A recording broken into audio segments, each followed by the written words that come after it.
No? Nothing? Okay, so today we're gonna start talking about genetics a little bit. And I was debating whether how much to go back and review.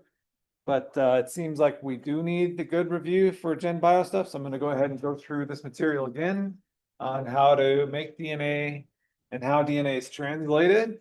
So you can kind of see the steps. Probably more important though than understanding the mechanism is why do we care? Right, why do we need to consider this when looking at microbes and dealing with microbes? Why do we even have to worry about this? So that'll be probably the more important parts of what we're talking about today. We already got a little bit of taste of that, didn't we? Through all this discussion of using things like fermentation tests, things like that to classify organisms. What is all that based on? And where do the enzymes come from? Enzymes are proteins. So where do proteins come from? That's how they're built. But where does the information to make them come from? Comes from the DNA ultimately, right? Yeah. You got so that must be me. It's a Friday. So okay. So ultimately it all comes back to that DNA. And so as we see in the little case study that they talk about here, we can test microbes to see what kind of proteins that they have, and that's one way to classify them. The other way to do it is to actually sequence the DNA and compare them and identify the different species, which sometimes can be faster, sometimes it isn't. So it kind of just depends on what you're doing. But this poor person here had been 5 years without going to the dentist and had really bad periodontitis. Periodontitis. Basically is where the bacteria and other organisms can form what are called biofilms. So this is something I kind of skipped over earlier, but biofilms are basically a community of organisms that'll live together, and they actually can do things like build extracellular matrix or something like that to protect themselves. So sometimes it's hard to get rid of these biofilms. You have to actually physically scrub them off. How do we do that with our teeth? Yeah, brush, right? And if you look at toothpaste, there's some grit in there actually. I forget what it is, like silicone or something. So there's some grit in there, and everybody's rubbing your teeth right now with your tongue, right? Like, are they clean? Right, but you actually scrub to remove these things, and there's other ingredients as well. But this person had not done that apparently, and that can damage your gums and damage the bone. It can lead to bone loss. This is your public service announcement. So anyways, what are we interested in? Well, what they did is they actually used something called PCR, which is polymerase chain reaction. If you never heard of that, it's basically a way, I can write it here. If you're interested, you can always go look it up. But it's a way to copy DNA, make lots of different copies of DNA, and then you can sequence them. You can sequence the DNA as well. And a lot of times what they use is ribosomal RNA, because those tend to be really unique between different strains or different species of bacteria. So this particular person, they figured out they have a couple of different types of organisms. And then, of course, we can use tests, previous tests, they probably figured out what antibiotics they were resistant or they were not resistant to, they were sensitive to. So that's also something important. Kind of goes along those lines that we talked about with fermentation tests. So DNA obviously is pretty important. And I guess we can start off with that question. I'll just throw a softball at you today. Start off with, wake y'all up. If you're not awake after this, then I'll have your neighbors kind of give you a slap across the, no, I'm kidding. So, bad joke for a Friday. Whoops. If I could learn how to do it, that'd be great. There we go.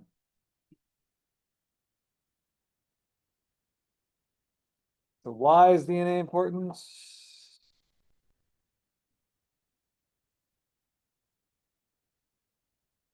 Does it make up membranes? Let's just flare. No, not really found in membrane. It's not important, yeah, not important.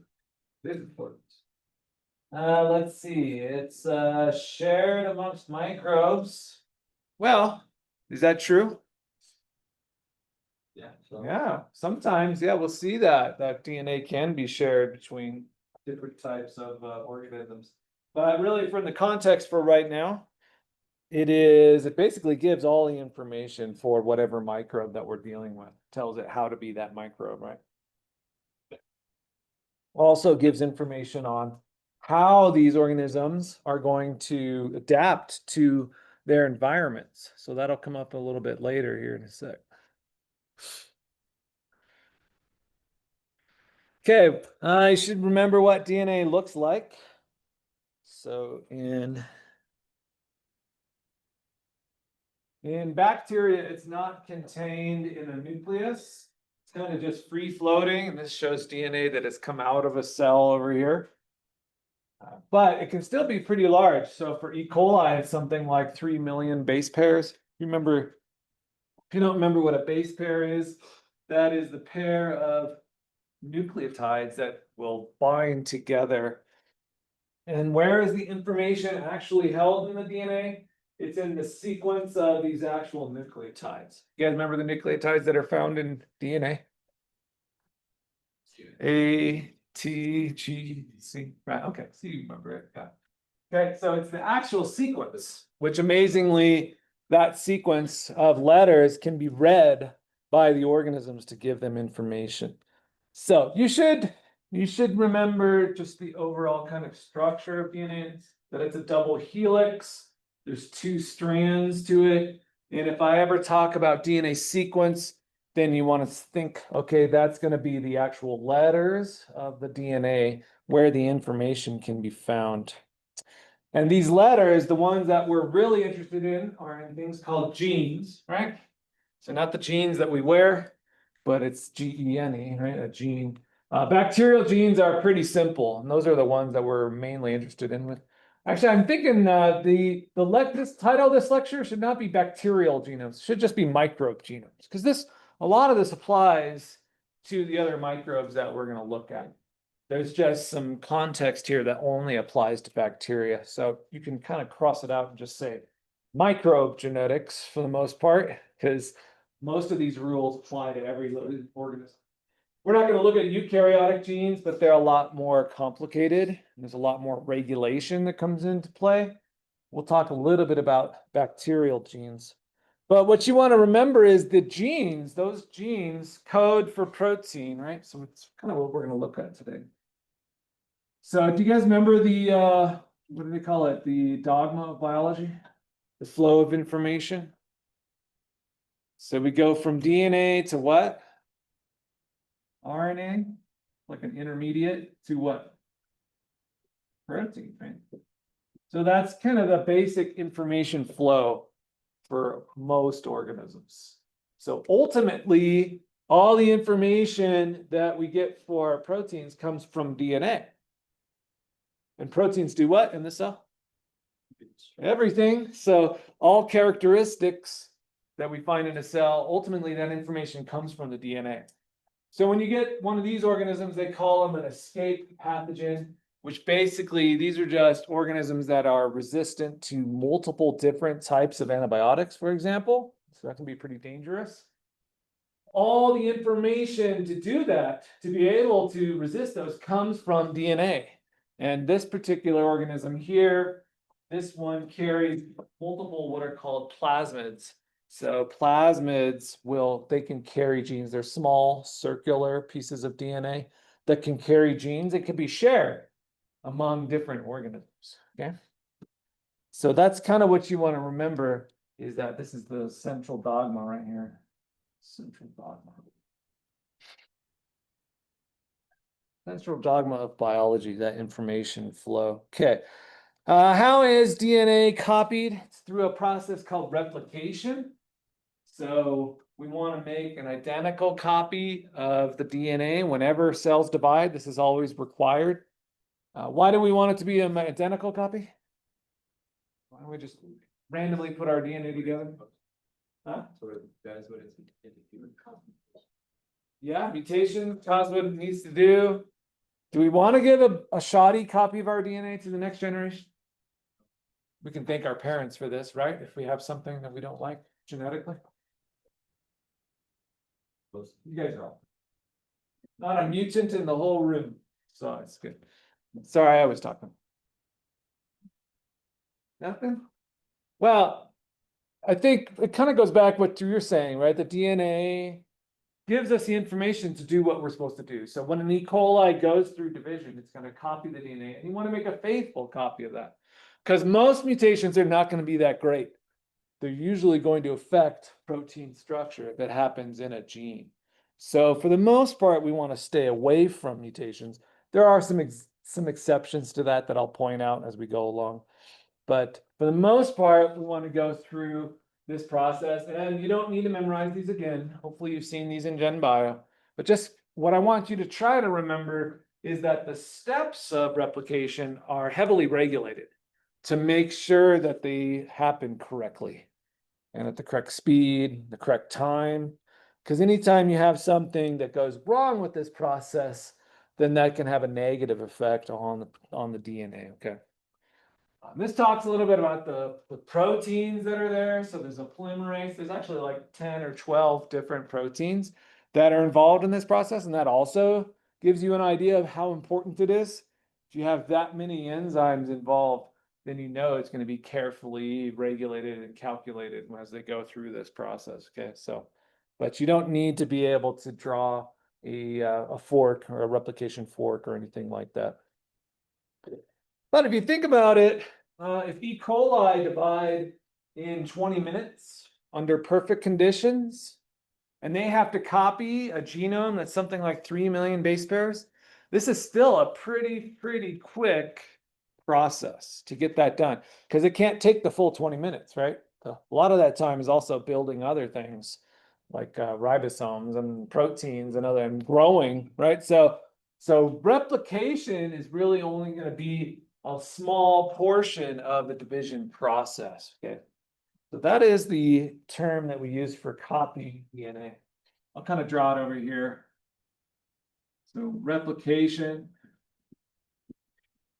And this is where you copy the DNA. And so that really is only going to occur during division. You don't copy the DNA typically at any other stage, okay? You guys cool with that? So you kind of want to remember what DNA looks like. You want to remember the replication process is pretty, I keep saying the word regulated. Sorry, I keep broken record, but it's carefully controlled, right? That's the other way to say that. It's carefully controlled, and there's multiple steps to it. This also shows the how the DNA is untangled as it goes through this process. So that kind of gets into the nitty-gritty, which I don't think we have to get back into at this point. Okay, so just keep in mind there's lots of different proteins involved. So I won't test you on any particular proteins that are involved in the replication process. Okay, you kind of just want to remember what it's there for, why it's there, and why it has to be done carefully. Is that okay? Trying to put out expectations. Okay, when you hear the term gene expression, that's this process right here, going from DNA to RNA to protein. And I think here we can apply again a little bit more to what we've been talking about. So I showed you a growth curve. You guys remember that? Beginning of growth, there's typically kind of a lag phase and then a log phase. So this is like the amount of cells, if you will, okay? And on the exam, I said, well, what are some things that are occurring during the lag phase? Anybody remember kind of what goes on before they start rapidly growing? Sorry. Yeah, getting used to the environment is one way to say it. Preparing, adapting, changing, sensing. I like that, sensing their environment, because there you can kind of imagine that you can culture cells in different conditions, right? So I showed you earlier, we can culture them in different tubes. You can change the ingredients. And so you can think that once you put a bacteria in there, they have to sense their environment, kind of change and adapt and express certain proteins, which are going to be required to use whatever's in that new environment. Let's just assume they're going into a new environment. Okay. So this is part of the process where you have to start taking, we don't need to talk about that. You have to start taking your, figuring out what's going on in your environment, and then you start, say, and these are proteins that are involved in maltose expression or maltose usage, which is a particular sugar. So you can think that the bacteria is going to sense this and then start to use the DNA to then make protein. So it's going to go through RNA first and then protein to be able to use whatever's in that new environment. And this is kind of interesting because let's say we don't normally want to use those proteins. Does it make sense to make every protein all the time from your DNA? And I kind of skipped over to this in replication, but do these processes use energy? How about that? Yeah, so if you go back and look at the actual processes, you're going to see that they use a lot of energy. We're constantly making these macromolecules like RNA and protein. That's a lot of energy invested. So it doesn't really make sense to make proteins all the time if you don't need them. Does it? At least from a cell standpoint. They don't like to waste energy. If they do waste energy, they need a constant input of energy. Well, even if they don't waste energy, right? So there's some strategy here to be able to regulate our gene expression. So they do this just like our bodies do as well. They can regulate or control which genes they're actually turning on and off. That's kind of the unscientific way to think about it. But you can churn on and off whether you're making these proteins. You're not changing the DNA, right? The instructions are still there, but you change when you use the DNA. Isn't that interesting? So even a little bacteria can sense their environment and then adapt or change to that environment. And a lot of that has to do with what we're talking about here is gene expression, okay? So I'm trying to convince you today how cool these little microbes are in that they can do all these same kind of changes that our cells do, just in a different context, okay? So what is the process? Well, we have to make RNA. So again, you may want to just go back and, I don't know, watch a video or something on this, find something in Khan Academy, or maybe there's an animation in the book. So in the inquisitive modules, go back and look at those, okay? But we have a complex which makes the RNA. And then the RNA is then transported do you guys remember what makes proteins? What's the actual thing that makes the proteins? Yeah, ribosomes, okay? So the RNA, and by the way, the process of making RNA, this is called transcription.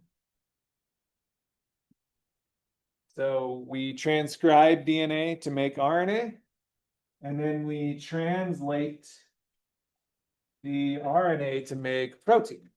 So the way I always remember that is that DNA and RNA are made from nucleotides, and proteins, you guys have said it several times, are made from amino acids.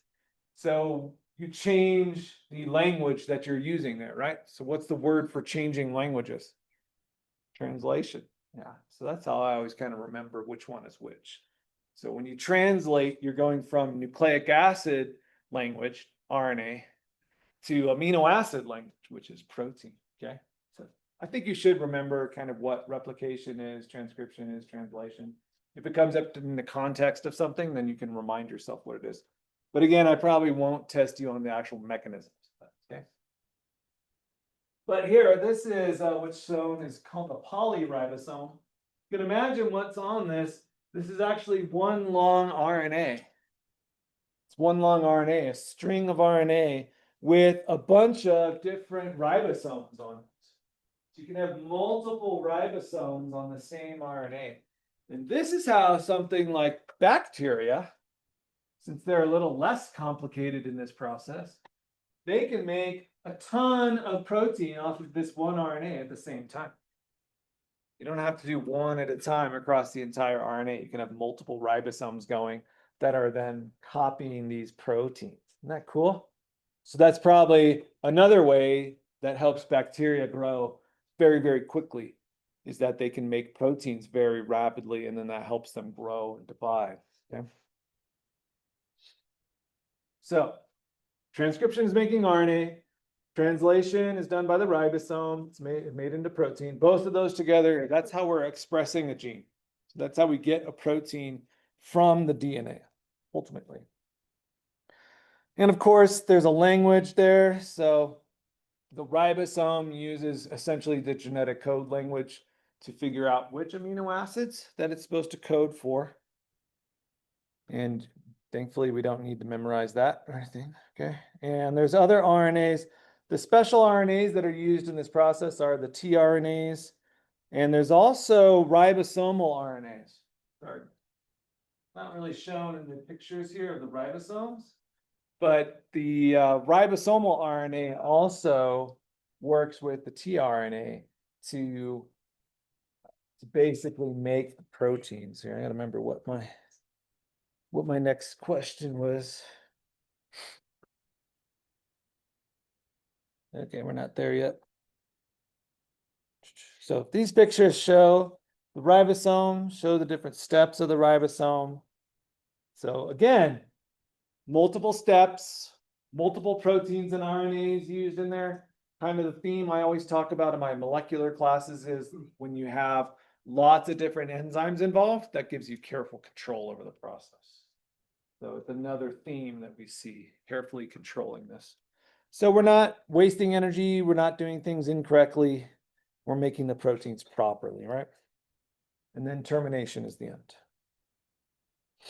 So again, my expectations here are not really to go into the nitty-gritty of these mechanisms again, but that you have an idea that these things are going on in the background.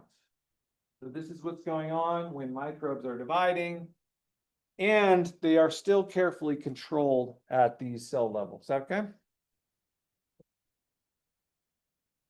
I'm assuming people don't really want to dive deep back into these mechanisms in this class. And truthfully, I'm not sure it's that needed, right, at this level. If you wanted to get more into the molecular things, then you have other classes you can take, right? That's my opinion. You guys are quiet today, but they're killing me. Are you all that tired? Okay. Okay, I won't pick on you. Here is kind of where I would like you to think about. So gene regulation. So regulating this process right there, okay? This is where I think it's kind of interesting, and where hopefully then it would help us kind of see why this is important, at least in the scope of our class, okay? So how does the bacterium decide which proteins to make and what? Well, it comes down to other proteins like polymerase or transcription factors. Those are fancy words. The other thing to think about, though, is, you know, we talked about how they can sense their environment. They do a lot of this through signaling, through pathways where they can actually sense what they're doing, because they don't have eyes, they don't really have brains. The DNA is kind of the brain, I suppose, if you think about it. All the information is there. But the way that they're going to control these things is have proteins that are involved at different stages of the process. So it's kind of weird. Proteins control the making of other proteins. It's circular, right? So that just goes back to what I was saying. Proteins do everything in the cell, right, Paige? They do transport, they make other proteins, and then they can be turned on and off by other proteins. So there's constant kind of crosstalk going on in the cells, which is a little overwhelming to think about, okay? So here's just some examples. You have here some protein that is made. So this would be a regulatory gene, which makes some sort of regulatory protein. So then that protein would go and bind the gene for a different protein, or at least a different gene for a protein, right? And so then that could churn on or off that particular protein. So you might see terms like induction or repression. So here you have induction means upregulation.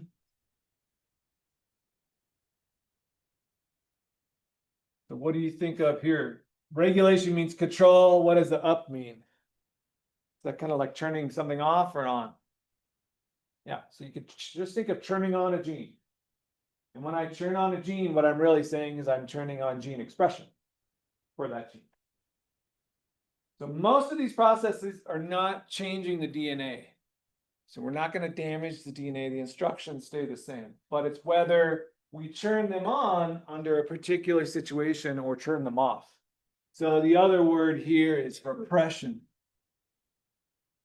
I'm just writing these down so if they do show up, you can kind of think about them. What does it actually mean for how we're controlling things? So this would be a down regulation.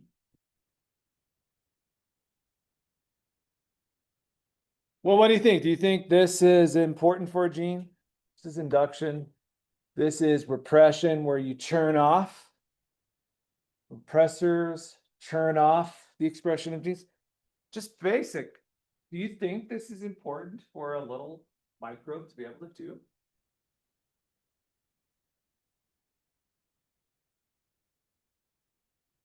Okay, here, let's do parent share. Turn to each other, wake each other up, okay?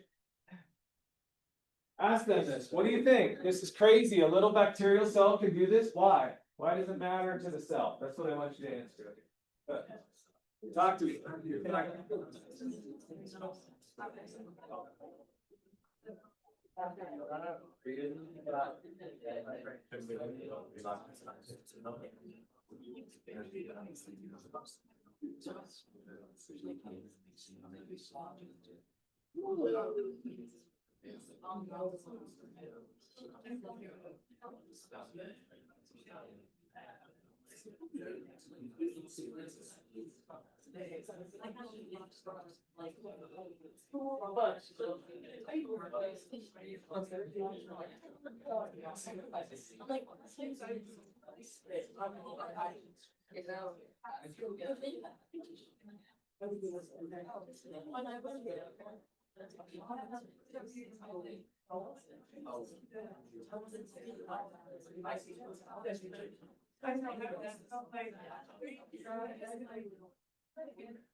That can't give you guys too much time. Then you start going in that. What are you doing this weekend?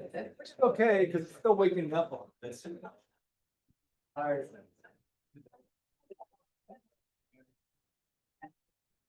It is, right? Okay, so keep that thought for a second. Here's another example. So, right, this one is a repressor where if you don't have enough iron, it turns it on in certain situations. And this one actually helps a particular organism gain a stronghold in a human body. It's talking about what protein there? Oh, diphtheria. So it's a bacteria that makes diphtheria toxin. Here's another one though. This one is controlling sugar usage.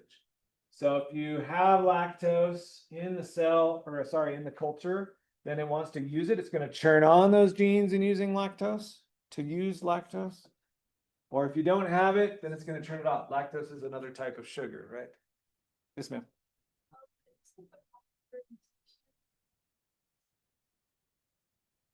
Okay, that's a good question. So I said a lot of this stuff happens during lag, but could it also happen during stationary? Probably. Give me an example of like with lactose. I'll give you a hint. Lactose is not a preferred sugar. Say it again. You said it. It's beautiful. Nutrients are running out. Yes, when nutrients are running out. So in stationary, it's possible that's where nutrients start to run out. It's possible you could run out of glucose, which is a preferred sugar for most organisms.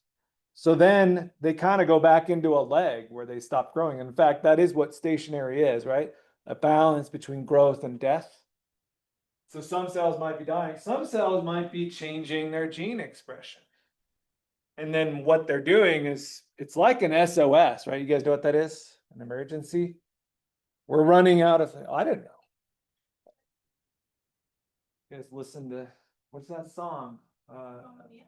No, no, I was thinking of sending out an SOS to the world. I can't remember that band. Oh, yeah, that's fun. Sorry. What? No, I didn't hear you. Were you telling me the band name? Because I can't remember. Yeah, never mind. Okay.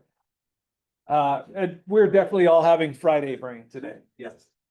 But I'm trying to make a point, right? So if they run out of something, then they can try to find something else. And then sometimes it's an emergency because you don't really want to run out of nutrients. That's bad. Yeah. Which band was it? Police. The Police. Yes, thank you.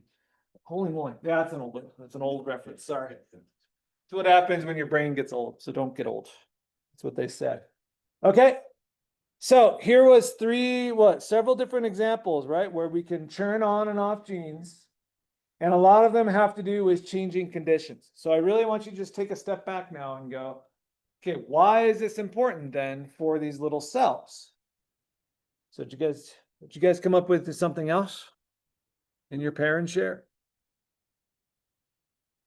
Wasn't that the question I asked? Is it important? It's only been 3 minutes. I forgot the questions that I asked. Rough time. So what do you think? So our little cells, not our cells, other microbes, well, that's not true. Our cells do the same thing. But these cells are typically doing something else.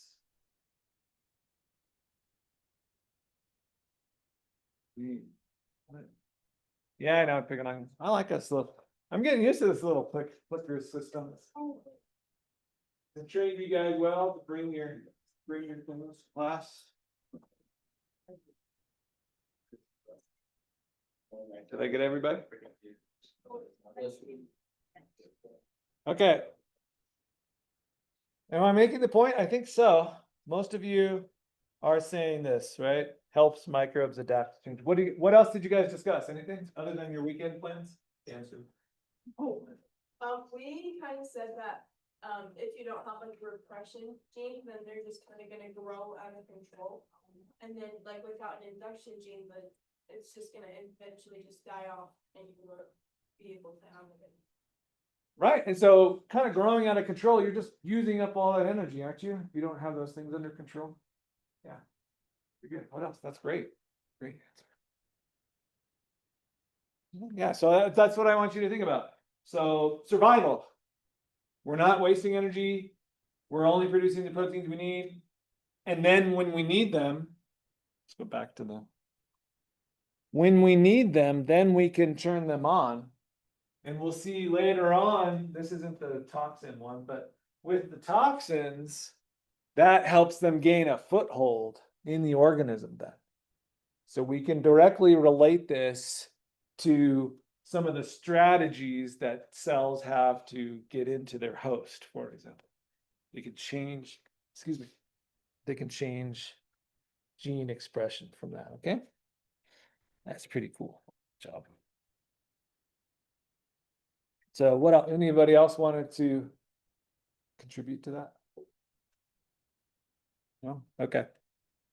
Let's see. So here I'm not going for memorization, except some of those terms. So if you see the word induction or inducer, you want to think, oh, that's going to be turning something on, turning on a process. If you see down regulation or a repressor, I want you to think that's tamping down a process or turning off a gene when cells don't need them. That's typically what's going on, okay? And then think about it in terms of what does it mean on the cellular level? What does it help? Does it help organisms? And in both these cases, it's helping an organism adapt to changes in their environment, okay? Does that make sense? Trying to make that point.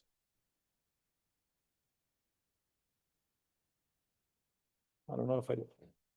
Sounds like I did. Okay, so that's the, but here though, I'm not gonna give you, I'm not gonna make you memorize the details of the lactose operon. Okay, I do that in my molecular biology class, so that's probably a little beyond this class in my, okay?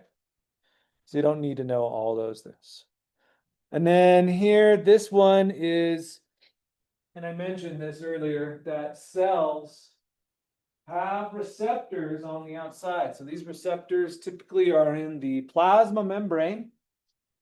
The plasma membrane, so they're going to sense some kind of signals on the outside, and then they can the fancy word is transduce or move that signal into the cell. So then the cell, where does it typically go to? If it's a eukaryotic cell, it would go where? Where would that signal go? Into the nucleus, right? Because that's where the DNA is. Otherwise, it would just go to the DNA somehow if it's a prokaryote. And then you then have a protein which interacts with the DNA to then express that gene, okay? So this happens, this kind of signaling happens more in the higher organisms. So some sort of eukaryotes are, that's typically what we see in our cells as well, okay?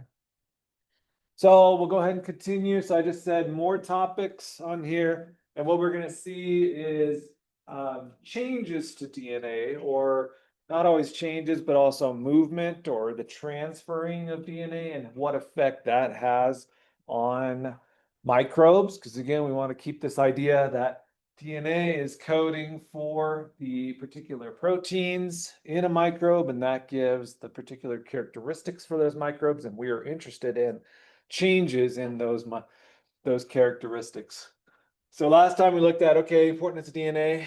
I focused also on the ability to regulate gene expression. So definitely you want to expect questions on that, at least in the general sense, right? So I'm not going to ask you for the particular mechanism of the lac operon. Okay, that's applicable, but we didn't talk about all the nitty gritty. But you should know in general why it's useful for bacteria to do that, right? What was the main point? Why was it useful for microbes to be able to regulate or control the expression of their genes? Yeah. So one part of it is energy. Cells usually don't want to waste energy because they have to have a constant input of it. So you don't want to waste it on expressing proteins that are not useful. What's another aspect you can think of? Adapting. You were saying adapting, right? Yeah, right. So sensing their environment, even as a simple little single cell organism, they're able to sense their environment and adapt. And usually adapt means change their gene expression, change their characteristics to be able to use that, okay? So going back a little bit on the importance of DNA, was Griffiths and Avery were the first to show that DNA was the molecule responsible for pretty much all the characteristics in the cell and what they can do. So the way Griffiths did it, he came up with what's called the transforming ability. So in this section, we want to think of like the, what do I want to call it? Like the transferring of DNA is kind of this section. So I do want you to look back and read about Griffiths and Avery. And the other ones were Hershey and Chase. Because they came up with some nice simple experiments to show that DNA, or at least I don't know if they proved it, but strongly suggested that DNA was the most important information molecule. The way that Griffiths did it, he actually worked with two strains of a particular organism, it was a streptococci that caused pneumonia in mice and mammals and animals. So there was a virulent strain and an avirulent strain. They also saw them under the microscope, they kind of looked smooth and rough. This had to do with the cell wall structure. So we talked about how that can change. In the virulent strain, they have what's called a capsule. And the non-virulent strain or avirulent strain means that they did not have that capsule, so they looked rough. What Griffiths found was when you injected the virulent strain in the mice, it would kill it, and then you'd be able to re-isolate that strain. So this almost looks like Koch's postulates as well. But when you injected the R strain in the mouse, it didn't cause disease. So the lack of that capsule did not allow that particular bacterium to cause disease in the mice. But when he took heat-killed virulent strain, so he took the S strain, heated it, what does that do? Kills, but it also, like, it falls apart, doesn't it? Breaks membranes, proteins, stuff like that. He would basically make an extract, if you remember what that is. Took an extract of the S strain and then mixed it with the R strain. And then this goes right along with Halloween. It's like one of those zombie movies where he would mix those things together and he found living S strain. Found living S strain and the mouse would get the disease. So it's like they came back to life. So he was the first one who came up with this term to transform. The transforming principle. And that he actually changed a non-virulent strain to a virulent strain. Virulent just means the ability to cause disease. So you're working with the same species, same organism, but you're changing the characteristics. And this was big news back in the 1920s. People hadn't been able to change the characteristics of microbes, really, except maybe through agriculture. Okay, so this was pretty new. The problem is Griffiths didn't know what. He didn't know what in this mixture was actually causing the change.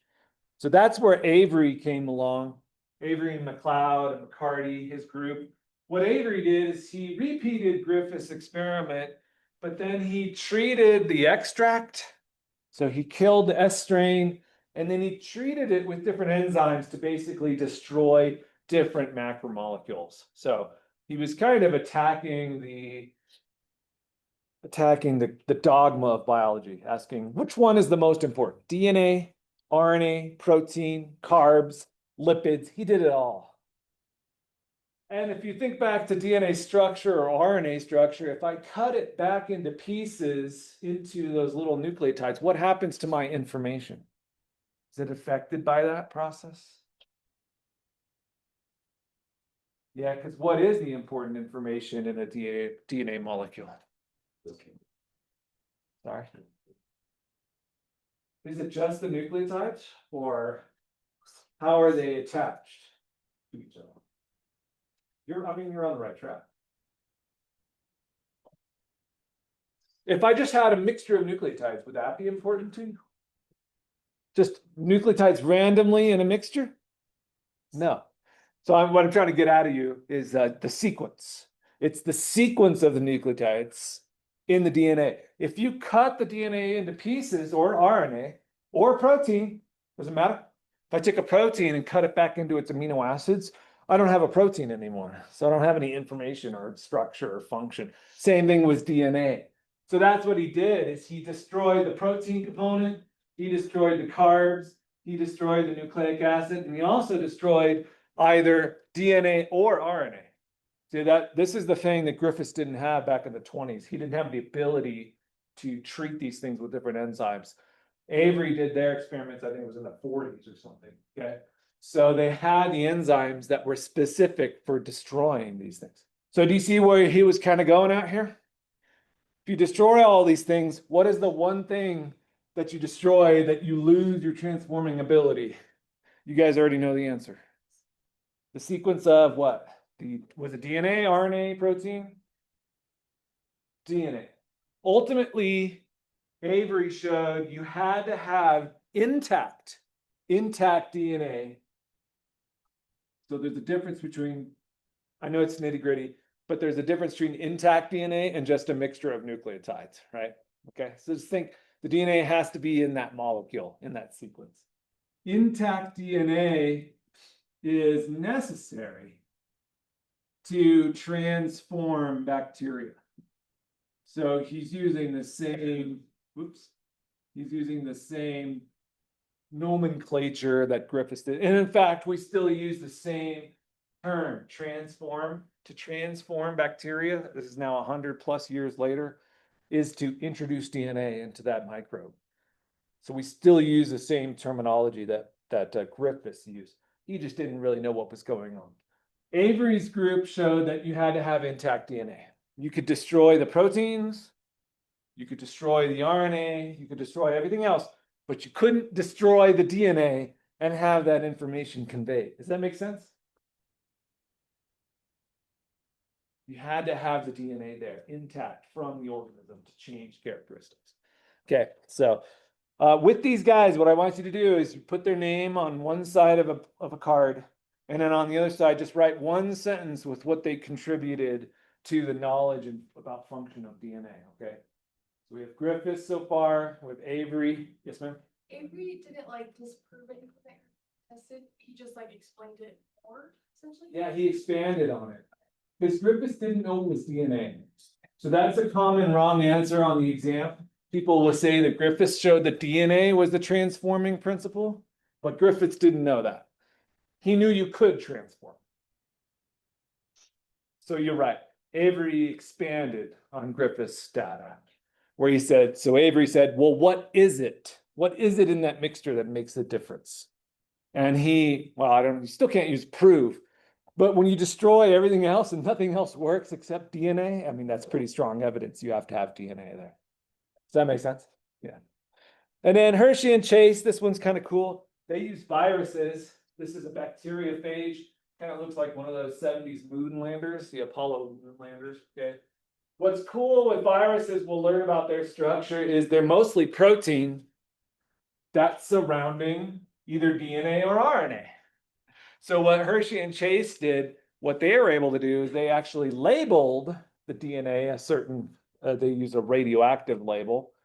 And they labeled the DNA and they labeled the protein differently. And they just asked a question. They said, which of these shows up in the baby viruses? It's the virions, what they're called.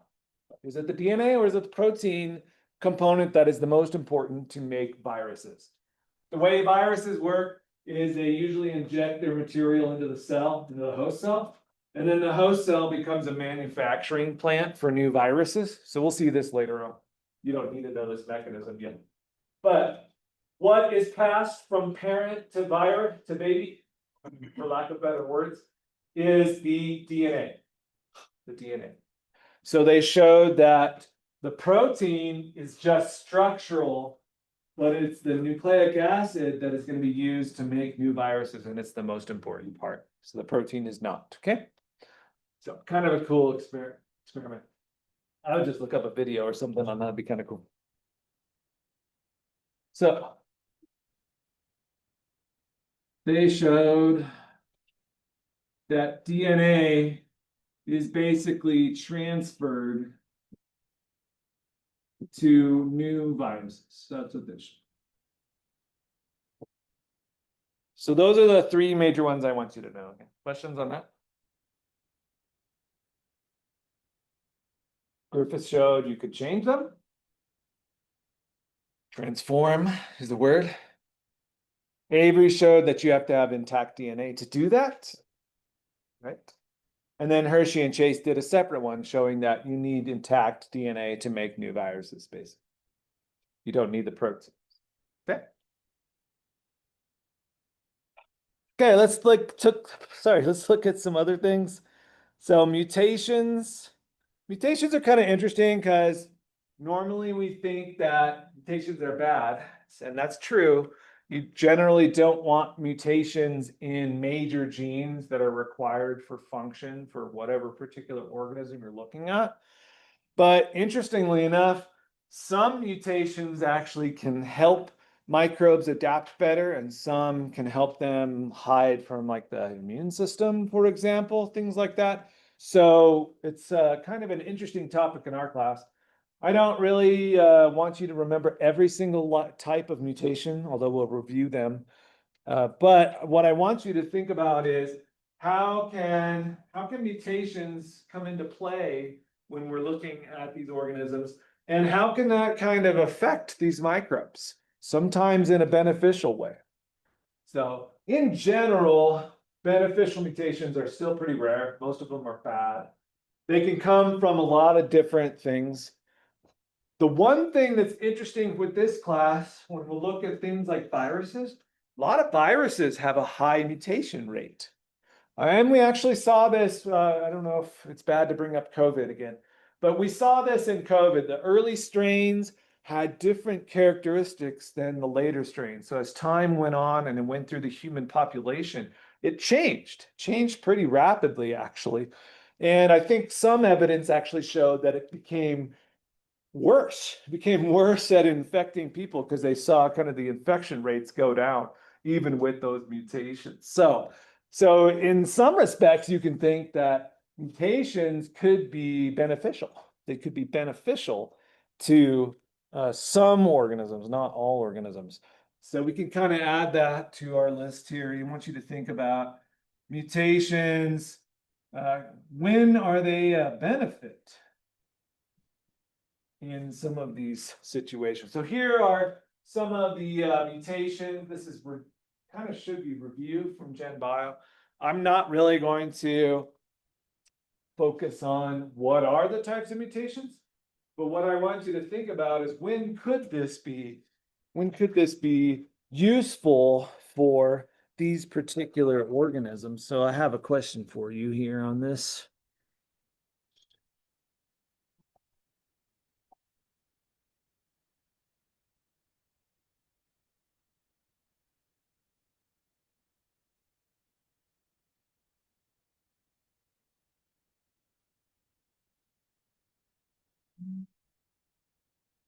Whoops, did it change back?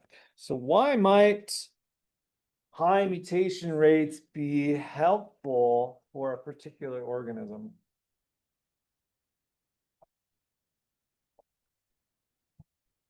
And we're going to get into this more. So over the next week, we're going to start looking at concepts of disease, how microbes can gain entry into a host or a cell.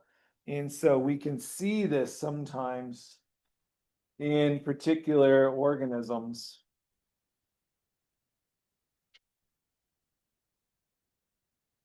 I think your screen's off.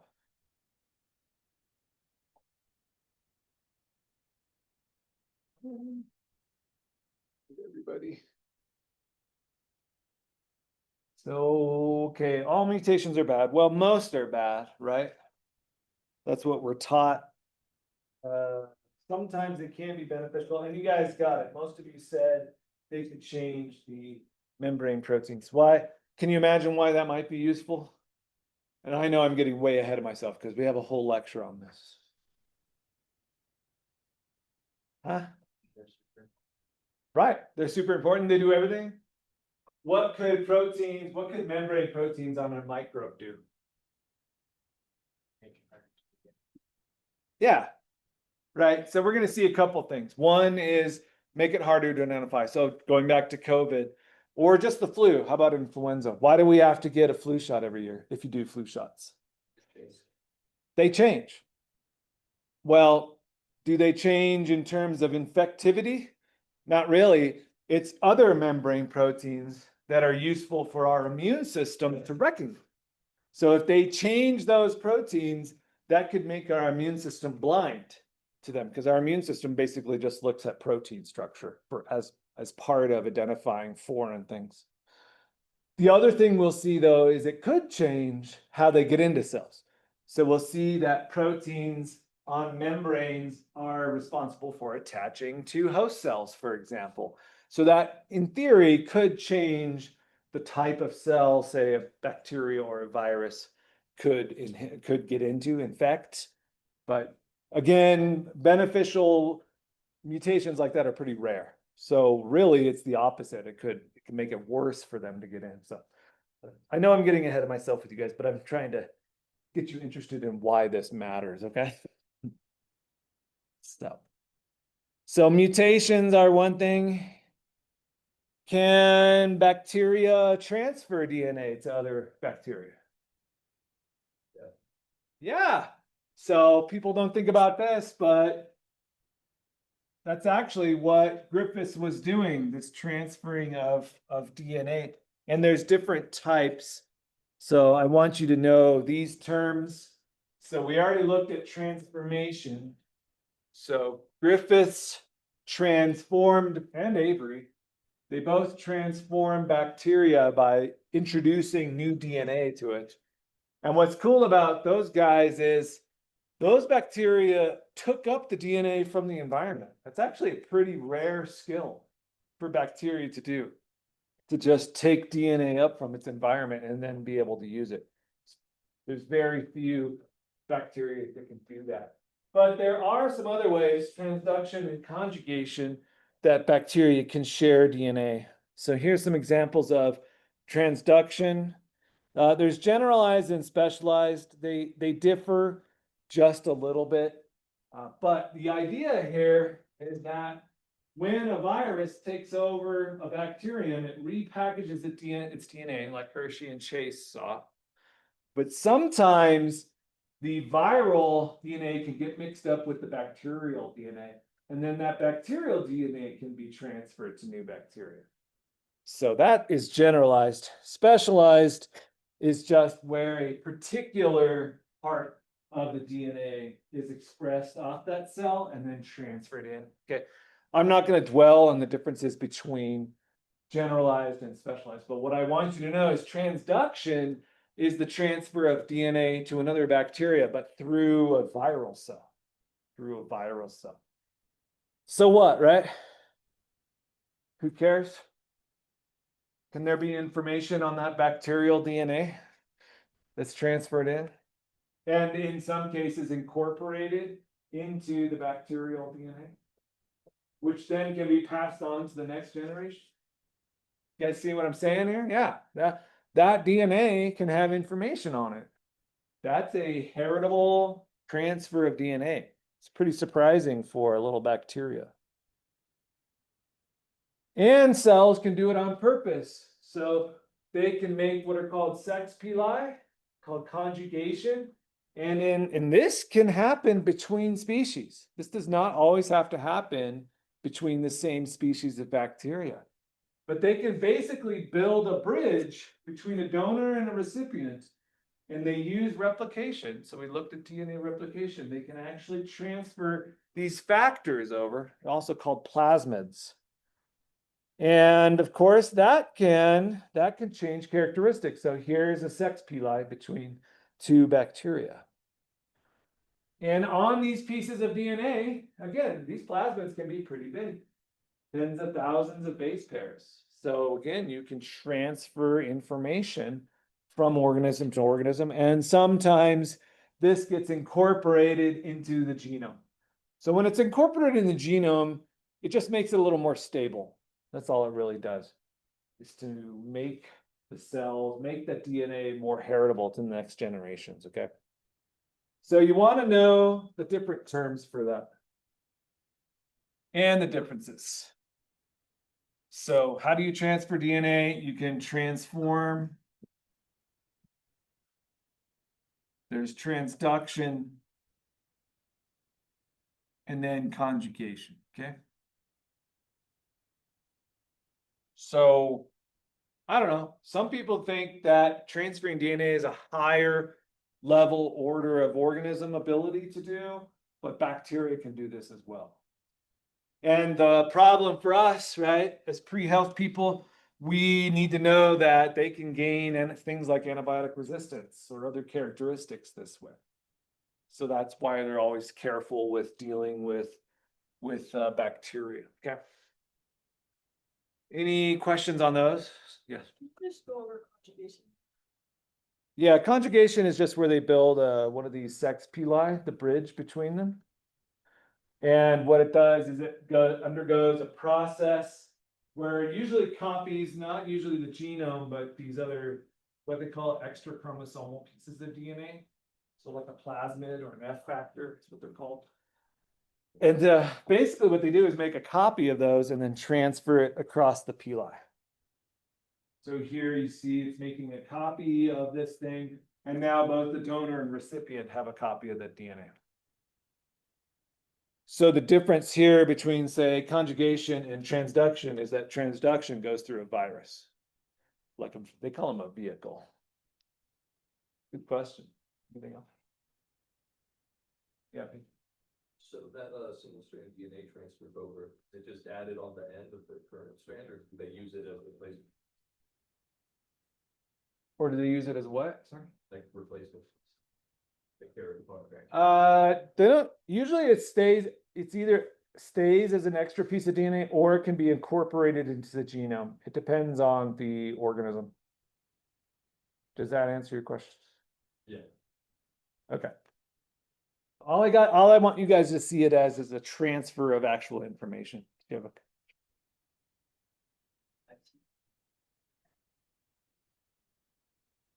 Oh, let's see. Yeah. They're all under this heading right there. So.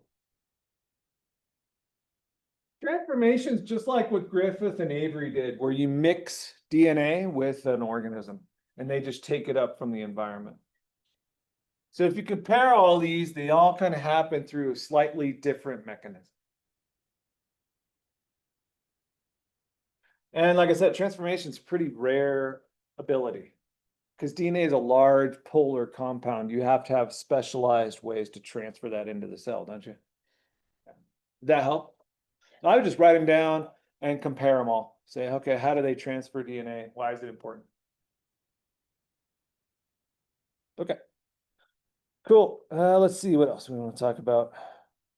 There's also mobile genetic elements. They call them transposons. So these, I don't know if you ever heard of call them skipping genes as well. So they skip around in the genome. This can be another way that you can share pieces of DNA with other bacteria. We also use this as a way to introduce genes into bacterial genomes. So if you ever get into biotechnology or something, and that's actually the next section, this is a way to insert a new gene into the E. coli, for example, and then you can make a protein of interest. It's kind of cool. So that's kind of getting into the next thing. Genetic diversity possible, is that what it is? Does it leave like evolutions of genes possible? Is that what that is? Yeah, it is possible, Just right? like Because you can filler think blank spot? the transposons can move from bacteria to bacteria and they can change Okay. over time. Yeah. Yeah, it's good. That's a great question. Yeah, with biotechnology, what's really cool with these plasmids is that we can manipulate these things in the lab. So this is actually a very common way for us to insert new pieces of DNA into bacteria through transformation, right? So we can force pieces of DNA into the bacteria and then be able to make all sorts of different things. So here I put on a list of, this list actually is pretty old, but do you know that we can make things like insulin or human growth factor using E. coli? In fact, this should make things like insulin much cheaper, which I don't understand why it's still so expensive when you could just make it in a lab. Kind of weird to me as a biologist, but anyways, this is called biotechnology. So I guess you could add this to the list of benefits that we get from bacteria, that we can easily grow them and then isolate compounds from them. Thankfully, we have to usually kill the bacteria to get the things out of them, but they don't usually complain And there's a lot more bacteria than us anyways, the humans, right? So hopefully they don't mind too much, but we can produce all sorts of different things. I should get an updated table because I'm sure this table is a lot bigger. The other cool thing with biotechnology is being able to copy and sequence DNA. We know DNA is important. We know the information is there. And then to be able to move or change or transfer that DNA is pretty cool. So we use PCR. If you've ever heard of this, this is a way to make lots of copies of DNA, and we can use that to actually sequence the DNA. So again, the sequence makes all the difference. And we can use the sequences to identify new genes. We can transfer those genes in the lab to different organisms. We can also use it to classify organisms. So nowadays, most of the classification that we start with is DNA sequencing. So things like ribosomal genes or other genes of interest, we can use them to put these organisms into the different classes or of life. So here, I don't know if we've seen this before, but these are the major prokarya. So we have bacteria, archaea, those are all like the extremophiles. So we talked about organisms that live in extreme environments have slightly different characteristics. So we can see that through DNA sequence. And then the eukarya are over there. So we're animals. So that's another useful way that we can use DNA. And then there's some information there. You don't have to worry about memorizing these things right now. Also leads to taxonomy. So the way that we name organisms, a lot of that now comes through DNA. So there's a whole nomenclature system. And good news, we don't have to memorize all these things. So like domain, phylum, class, all the way down through species. But again, this tells us basically, it helps us categorize these things a lot easier when we can look at not only their biological characteristics, but also their DNA sequences, okay? Because what have we focused on so far? One of the first ways we start with identifying a bacteria? Is it DNA? Right, they're proteins, right? How do we do that? We do plating, staining, fermentation tests, right? And so you use one of these dichotomous keys to kind of help you. You can kind of narrow down their ability to do things through all the tests that I harangued you guys with the first few weeks of the semester, right? So why do we plate them? What kind of characteristics do we see? You can get colony morphologies right over there. You can get, oh, does it ferment different acids or sugars, those kind of things. So, and they have these things called, it's called a biolog. You can buy these and basically it tests your particular organism for 100 different conditions. And then, then you basically pile DNA sequencing on top of that. So you can get more information on what their sequences are as well. Yeah. So DNA is really, really cool. I think that's it. Okay. So a lot of cool stuff in here. So you want to remember, of course, what is DNA? What does it look like? Where is the information in the DNA? So that's sequence, right? Some of the experiments that were shown that DNA is the most important thing, right? So you want to be familiar with that. The microbe's ability to regulate their own DNA, as well as to transfer DNA to other organisms. And then on top of that, sometimes we see that mutations can change the DNA, and sometimes in a beneficial way, if we're talking about a virus, for example, okay? So I think a lot of cool things here in the genetics section. Anything else we need to go back?